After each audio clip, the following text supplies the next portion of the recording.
भारत के तेज गेंदबाज मोहम्मद शमी, जो कि वर्ल्ड कप में दर्द के इंजेक्शंस लेकर मैच खेल रहे थे, अब आपको जानकर यह हैरानी होगी और थोड़ा दुख भी होगा कि वो आईपीएल से और T20 वर्ल्ड कप से बाहर हो गए। इसकी वजह निकल कर यह आई है कि क्योंकि वर्ल्ड कप में उनकी चोट जो थी वो गंभीर हो रही थी, लेकिन उस चोट के बावजूद लगातार उन्होंने अपने दर्द को इग्नोर किया। क्रोनिक हील इश्यूज उनको थे और उसमें वो जो दर्द के इंजेक्शन थे वो लगातार लेते रहे। वर्ल्ड कप के बाद उन्होंने एक ब्रेक लिया ये सोचकर कि शायद वो बेहतर हो जाएंगे, लेकिन फिर खबर आती है कि जो दर्द के इंजेक्शन थे वो काम करना बंद कर चुके हैं और इस वजह से अब उन्हें एक सर्जरी के थ्रू जाना पड़ेगा। अब सर्जरी अगर वो करवाते हैं तो फिर एक लंबा उन्हें रेस्ट लेना पड़ेगा और उस रेस्ट का असर ये है कि आईपीएल 2024 से मोहम्मद शमी बाहर हो गए। तमाम ऐसे खिलाड़ी हैं, मैं नाम नहीं लूंगा, जो इतनी सी चोट लग जाती है तो अपने आप को बाहर कर लेते हैं क्योंकि उन्हें आईपीएल तक अपने आप को फिट करना होता है। वो आईपीएल खेलना चाहते हैं, बाकी सारी सीरीज ड्रॉप कर देते हैं, रणजी नहीं खेलते हैं, कहीं नहीं खेलते हैं, बट शमी पूरे वर्ल्ड कप में खेलते रहे। 7 मैच में 24 विकेट लिए थे। फास्टेस्ट बॉलर जिसने वर्ल्ड कप में 50 विकेट लिए थे। सेमीफाइनल में अकेले दम पर मैच जिता दिया था। वो शमी ना आईपीएल खेल पाएंगे ना T20 वर्ल्ड कप का हिस्सा बन पाएंगे। अनफॉर्चुनेट है, बट जो खबर आ रही है उसके मुताबिक मोहम्मद शमी की वापसी जो है वो बॉर्डर गवास्कर ट्रॉफी 2024-25 में हो सकती है। उसके पहले तो बहुत मुश्किल है। उनकी लेफ्ट एंकल में इंजरी थी और उसी की सर्जरी जो है अब वो यूके में करवाने वाले हैं। इसी वजह से मोहम्मद शमी आईपीएल 2024 से बाहर हो गए। शमी की आईपीएल में अगर आपको हैसियत समझनी तो ये समझिए कि Gujarat Titans first time IPL जीती, उसमें शमी उनके प्राइम गेंदबाज थे और पिछले सीजन भी शमी हाईएस्ट विकेट टेकर थे। सबसे ज्यादा विकेट आईपीएल में जिस गेंदबाज ने लिए थे उसका नाम था मोहम्मद शमी। और मोहम्मद शमी जब आईपीएल से बाहर होते हैं तो निश्चित तौर पर ये गुजरात टाइटंस के लिए एक बड़े झटके जैसा है, क्योंकि शमी का रिप्लेसमेंट आसान नहीं। एक तो वो इंडियन प्लेयर, तो आसानी होती है उस कोटा में फिट करने के साथ खिलाड़ियों के। दूसरा, world class bowler, last year के हाईएस्ट विकेट टेकर, वर्ल्ड के टॉप बॉलर्स में से, इंडिया के पीक बॉलर्स में से एक, और जिस फॉर्म में वो खेल रहे थे उस फॉर्म में तो ये मानकर चला जा रहा था कि शमी अलग लेवल पर जाएंगे। लेकिन अब शमी जब ब्रेक ले रहे हैं, जब वो इंजरी से गुजर रहे हैं, तब ये इंडिया के लिए एक परेशानी का सबब है।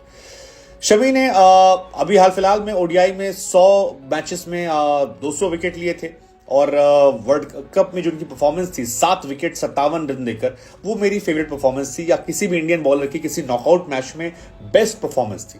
7 विकेट शमी ने इस वर्ल्ड कप में हाईएस्ट विकेट लेने का रिकॉर्ड जो था जहीर खान साहब का, उसे तोड़ दिया था। जहीर खान ने 21 विकेट निकाले थे। हालांकि जहीर खान ने सारे मैचेस खेले थे, लेकिन शमी ने सिर्फ 7 मैच खेलकर 24 विकेट निकाले थे। अगर शायद वो सारे मैचेस खेलते तो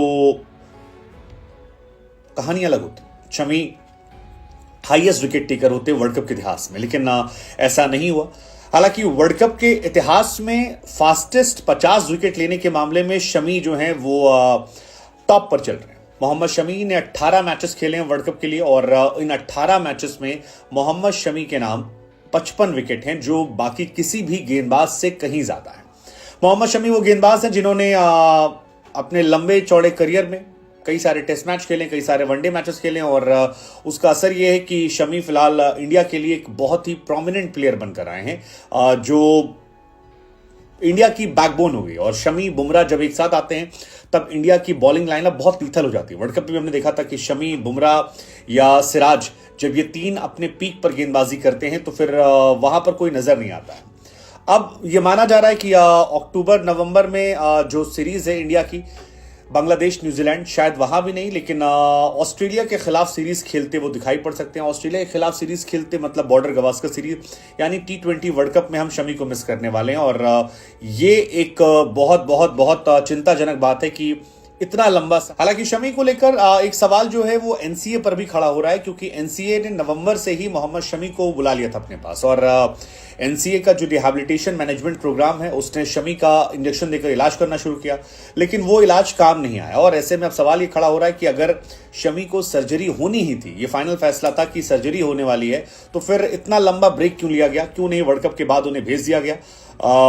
ये एक परेशानी का सबब इंडिया के लिए रहा है, क्योंकि अगर ऐसा होना था तो तो फिर एनसीए को उन्हें भेजना चाहिए था और वो जाते जो ये दो महीने का ब्रेक रहा है वो शायद अलग हो जाता।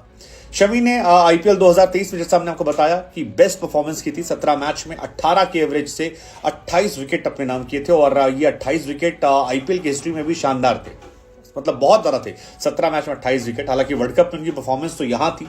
7 मैच में 24 विकेट, मेरे लिए मैंने ऐसी गेंदबाजी नहीं देखी। लेकिन लेट्स जस्ट होप कि शमी वापसी करे। गुजरात टाइटंस के लिए तो एक बहुत बड़ा सेटबैक है, क्योंकि पहले हार्दिक पांड्या जो नहीं कैप्टन थे वो बाहर चले गए और उसके बाद मोहम्मद शमी का आईपीएल से आउट होना इस टीम के लिए परेशानी का सबब है, बहुत ज्यादा परेशानी का सबब है। क्या शमी का रिप्लेसमेंट ढूंढ पाएंगे? यू नेवर नो, हर साल कोई ना कोई प्लेयर आता है जो कमबैक करता है। गुजरात ने आई एम श्योर कि इसका बैकअप ऑप्शन सोचा होगा। आशीष नेहरा एक स्मार्ट क्रिकेटर है, उनके पास कई और प्लेयर भी हैं जो अच्छा कर रहे हैं, मोहित शर्मा और कई और खिलाड़ी हैं।